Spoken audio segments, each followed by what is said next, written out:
Hello guys, this is Vincent Close Backyard Farm. In this video, share ko sa inyo ang aming 2 weeks old graylings.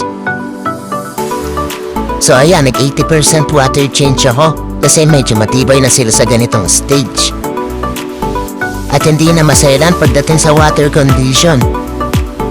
Pero nagtira pa din ako ng kaunting tubig nila para hindi sila ma-stress. At para na din ma-separate yung kalahati ng bilang ng graylings sa kabilang grow-out tub.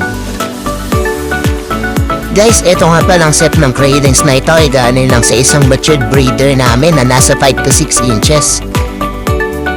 Sulit na talaga yung pag-produce ng eggs nila. Estimate ko dito ay nasa 400 plus graylings.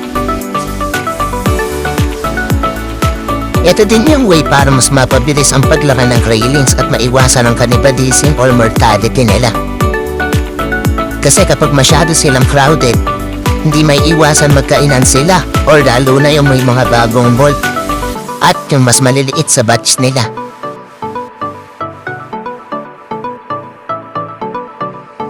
Mas mainam din nga pala guys sa grow out tub ninyo ay maraming hides at aquatic plants.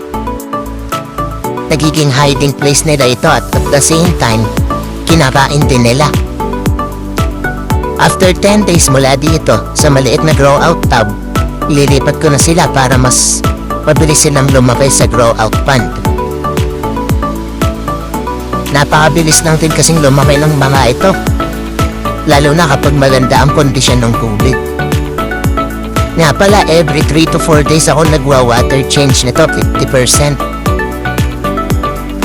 Sa next video, ipapakita ko sa inyo ang crayfish breeders namin at ang mga pang-benta or pang-out namin.